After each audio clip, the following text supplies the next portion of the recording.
ইউপিএফএল যদি লাগে আমাৰ পৰা লৈ যা আমি কিন্তু নলম তো আজি আমাৰ মই প্ৰথম বিটিসি নতুনকৈ সৰকাৰ হওয়াৰ পিছত প্ৰেস মিট কৰাটো মোৰ কাৰণে আজি নতুন ফাৰ্স্ট টাইম বুলি মই ক'ব পাৰো প্ৰথমে ওভাৰটেকিংৰ পিছত আজি প্ৰথম প্ৰেস মিট বুলি ক'ব পাৰে আৰু আজি নতুনকৈ 12 জন এক্সিকিউটিভ কাউন্সিল ইএম আমাৰ শপত গ্ৰহণ লৈছে ইয়াৰ পিছত আমি আকৌ এক্সিকিউটিভ কাউন্সিলৰ সিসি মিটিং আমি লৈছো অলপ আগতে শেষ হ'ল তো প্ৰথম আমাৰ এক্সিকিউটিভ কাউন্সিল সিসি মিটিংত খুব ভাল ডিসিশন হ'ল আমি আগত যেনেকৈ প্ৰচাৰ কৰি আহিছে এই হিচাপত আমি আলোচনা কৰি পেলাই ডিসিশন ল'ব পাৰিছো এইটো হ'ল প্ৰথমত আমি খুব ভাল ডিসিশন একটা আহিল যিসকলৰ লগত মাটিৰ পাট্টা নাই আইনগতভাৱে যিসকলে মাটিৰ পাট্টা পাব লগা আছে সবে মাটিৰ পাট্টা পাব এইটো আমি আৰু সেইটো দিব কাৰণে যিখিনি অফিচিয়েল ষ্টাফ লাগে যদি শৰ্টেজ আছে তেতিয়াহ'লে সেই ৰেভিনিউ ডিপাৰ্টমেণ্টৰ পৰা যিসকল ৰিটায়াৰমেণ্ট হৈছে ৰিটায়াৰ্ড হৈছে যেনিবা খানাংগ হওক কোনোবা মণ্ডল হওক বা কোনোবা যিকোনো অফিচিয়েলছ ৰিটায়াৰ্ড পাৰ্চন সকলক লৈ পেলাই ইমিডিয়েটলি এই কামটো কৰিব লাগে বুলি আমি ডিসিশন লৈছো মুঠতে অফিচিয়েলছটো যেহেতু শৰ্টেজ হবই যেহেতু আমাৰ বিটিসি এন্টায়াৰ বিটিসিত ইমান হাজাৰ হাজাৰ মানুহৰ মাটি পাট্টা দিয়াৰ কথা আছে ডিসিশন যেহেতু লৈছে অফিচিয়েল ষ্টাফটো যেহেতু শৰ্টেজ হব সেই কাৰণে আমি ৰিটায়াৰ্ড পাৰ্চন সকলক লৈ পেলাই এই কামটো সোনকালে আৰম্ভ কৰিব লাগে বুলি আমি ডিসিশন লৈছে আৰু সেকেন্ডলি আমি সিএসবি টো আমি ডিজলভ কৰিলো আগৰ সিএসবি সেন্ট্ৰাল সিলেকশন বোৰ্ড কিন্তু আমি ডিজলভ কৰিলো ইয়াৰ পিছত আমি ডিসিশন লৈছে আমি আগত প্ৰচাৰ কৰা নিচিনা ওদালগুৰিত মিনি সেক্ৰেটাৰিয়েট বনাব লাগে এটো আমি ডিসিশন লৈছে বনাব মিনি সেক্ৰেটাৰিয়েট নতুনকৈ আমি বনাম ওদালগুৰিত আৰু এতিয়া বিল্ডিং কনস্ট্ৰাকশনটো শেষ হোৱা আগতে আমি যেটো কামটো আৰম্ভ কৰিব লাগে আমি ডিস্ট্ৰিক্ট লেভেলত যিখিনি অফিচাৰ সকল আছে এই সকলক লৈ পেলাই আমি কিছুমান কামটো আগবাঢ়ি লৈ যাম এতিয়া যেহেতু বিল্ডিং কনস্ট্রাকশনটো সময় লাগিব বা আমাৰ অফিচিয়েল সকলটো স্যাংশন হ'ব কাৰণে অলপ সময় লাগিব সেই কাৰণে এক্সিস্টিং ডিস্ট্ৰিক্ট লেভেলত যিখিনি অফিচাৰ্স আছে ইহঁতক ডাবল এটাচমেন্টত দি পেলাই আমি ফাৰ্স্ট বিটিসি সেক্ৰেটাৰিয়েটত কোনোবা অফিচাৰক আমি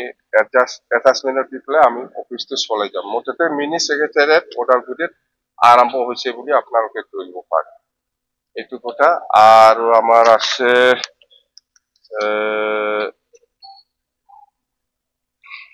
5 বছৰ আমি যেতিয়া নাকি সরকার চলাইছিল এই সময়ত আমি বহুত এমপ্লয়ি আমি ফিক্স পে হিসাবে আমি এপয়েন্টমেন্ট দি পেলাই গৈছিল ইহঁতে 5 বছৰ একো স্যালাৰি পোৱা নাই এতিয়া আমি ডিসিশন লৈছো যে অতি সোনকালে যিমান পাৰে আমি ইমিডিয়েটলি 2.5 বছৰৰ কাৰণে ইহঁতৰ স্যালাৰিটো আমি দিম ফিক্স পে যিসকল এমপ্লয়ি আছিল 5 বছৰ মানে স্যালাৰি দিয়া নাছিলে ইহঁতক আমি 2.5 বছৰ ইমিডিয়েটলি আমি এই স্যালাৰিটো দিব কাৰণে ব্যৱস্থা কৰিম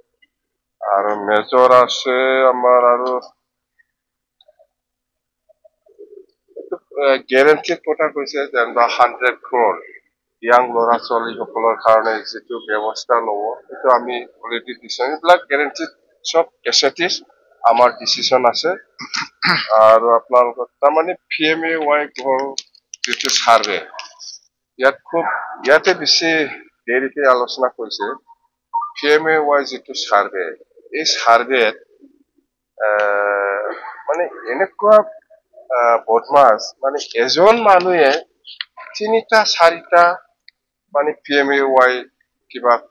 কি বুলি কয় জিও টেকিং কৰি লৈছে মানে এতিয়া আমি নতুনকৈ যেটো আমাৰ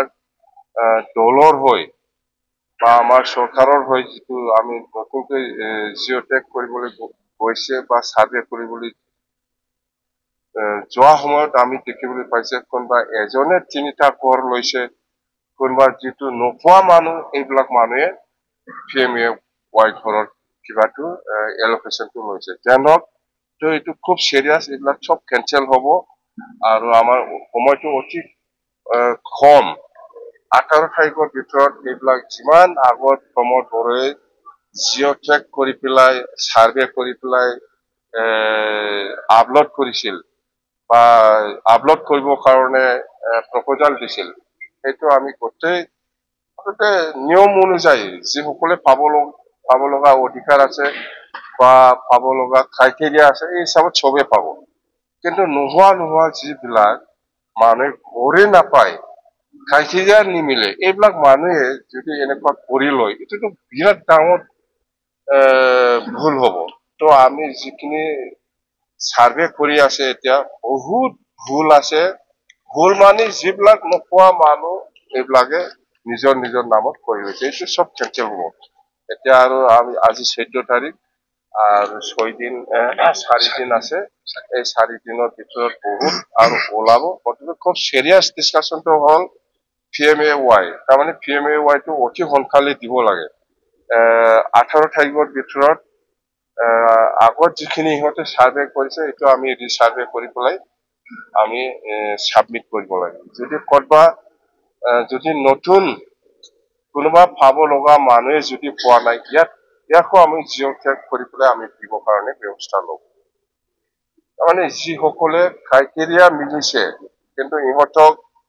প্ৰমোদ বড়োৱে কৰা নাই, এইটো আমি কৰিম। ইয়াত পাৰ্টিৰ লগত কোনো কথা নাই, কোন বিজেপি, কোন কংগ্ৰেছ, কোন UPPL, কোন বিজেপি, কোন BPF, ইয়াৰ লগত কোনো কথা নাই। যিসকলে পাব কাৰণে অধিকাৰ আছে, ক্ৰাইটেৰিয়া আছে, এই সকলে চবে PMAY পাব। ইহঁতৰ চাৰ্ভেটো হ'ল এইটো BPF, এইটো কংগ্ৰেছ, এইটো বিজেপি পাব নালাগে। UPPL ছাপৰ্টাৰ হিচাপে এজন মানুহে 3টা 4টা এনেকুৱা ঘৰ বনাই লয়, এইটোতো বিৰাট বেআইনী। এইটো কিবা একটা আইনী ব্যৱস্থা হ'ব, চাই ল'ম আৰু। গোটা চিৰিয়াছ এইবিলাকে, বেছি আৰু নাই। আজি মেইন এজেণ্ডাটো হ'ল লেণ্ড পাট্টা আৰু আমাৰ যিটো 5টা গেৰেণ্টি সেইবিলাক ভাল হ'ল। CSP এইটো ডিজলভ হৈ গ'ল। UPPL যদি লাগে আমাৰ পৰা লৈ যা, আমি কিন্তু নল'ম।